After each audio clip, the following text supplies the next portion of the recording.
যাদের সাথে কিয়ামতের দিন আল্লাহ কথা বলবেন না।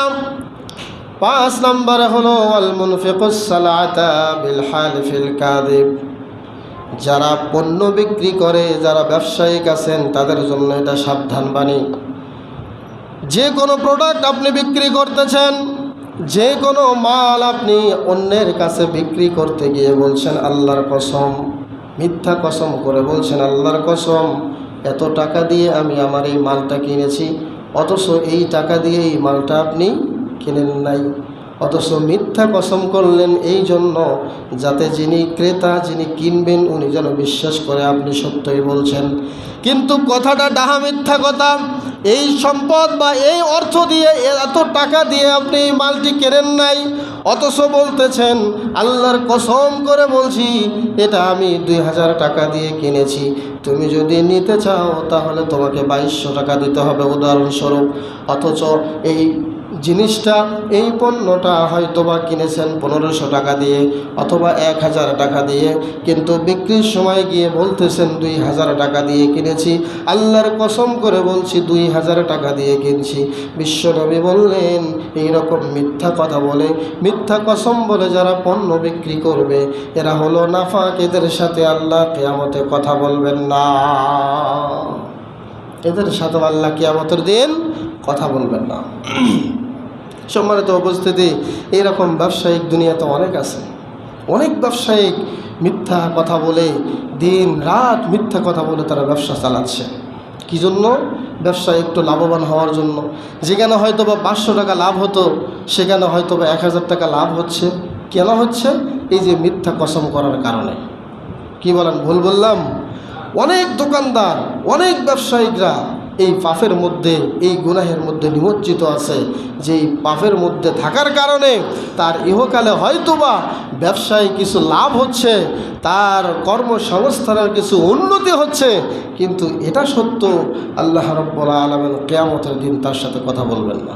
সামনে আসবেন, মুখ ফিরিয়ে নেবেন। কথা বলতে চাবেন, আল্লাহ মুখকে ফিরিয়ে নেবেন। আল্লাহর সামনে বারবার আসলেও আল্লাহ রাসূল সাল্লাল্লাহু আলাইহি ওয়াসাল্লাম বলেছেন আল্লাহ তার সাথে কথা বলবেন না, তার থেকে মুখকে ফিরিয়ে নেবেন, তার জন্য যন্ত্রণাদায়ক শাস্তির ব্যবস্থা করা হবে। সম্মানিত উপস্থিতি, তাহলে সর্বমোট কয়টি হলো? 5টি।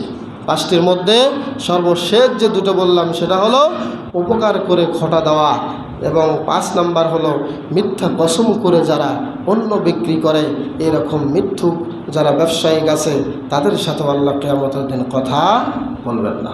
সম্মানিত উপস্থিতি, যারা যার সাথে ব্যবসা করেন, যারা যাদের সাথে শেয়ারে ব্যবসা করেন, আপনারা হয়তো বা কিছু না কিছু হলেও আপনারা জানেন যে আমি তার সাথে ব্যবসা করি বা তার দোকানে বসি, তার সাথে কথা বলি, বুঝতে তো পারি সে কদ্দূর সত্য কথা কয় আর কদ্দূর মিথ্যা কথা কয়।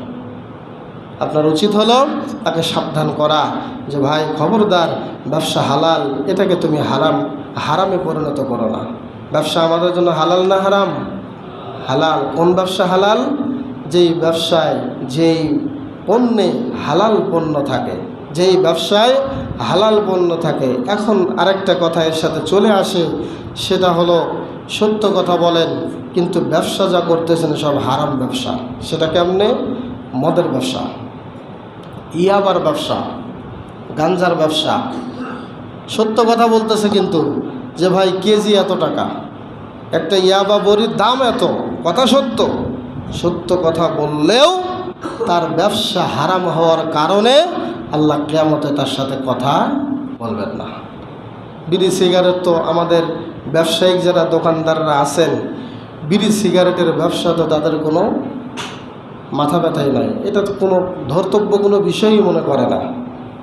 অথচ সিগারেট, বিড়ি, তামাক, জর্দা, তামাক দিয়ে জর্দা বানাইছে, তামাক দিয়ে একটা বোতলের ভিতরে জর্দা তৈরি করে এটার নাম দিয়েছে নুরানি জর্দা। কি জর্দা? অবাক করা বিষয়, হারাম একটা জিনিস দিয়ে, তামাক দিয়ে জর্দা বানাইয়া এটার নাম কি দিয়েছে? নুরানি জর্দা। আশ্চর্য কথা। তারপরে এমন কিছু নাম দেয় যে নামগুলো শুনলে মনে হয় ইসলামের ঘ্রাণ পাওয়া যায়, সুন্দর সুন্দর নাম, কিন্তু মূলত ভেতরে যা আছে টোটাল হারাম। ভেতরে যা আছে তা কি? পুরোটাই হারাম। অথচ ওপরে নাম দিয়েছে নুরানি জর্দা, খাইবেন তো আবার চাইবেন, খাইবেন তো আবার চাইবেন। সম্মানিত উপস্থিতি, তাহলে ব্যবসার ক্ষেত্রে যত রকমের মিথ্যা আছে প্রত্যেক মিথ্যাবাদীর জন্য সাবধান বাণী হলো, কিয়ামতের দিন যেই কোনো ব্যবসায়ী মিথ্যা কথা বলে ব্যবসা করবে, মিথ্যা কসম করে ব্যবসার উন্নতি করতে যাবে, হয়তোবা দুনিয়াতে কিছু করতে পারবে কিন্তু পরকাল তার নষ্ট হয়ে যাবে, পরকালে আল্লাহ তার সাথে কথাটুকু বলবেন না।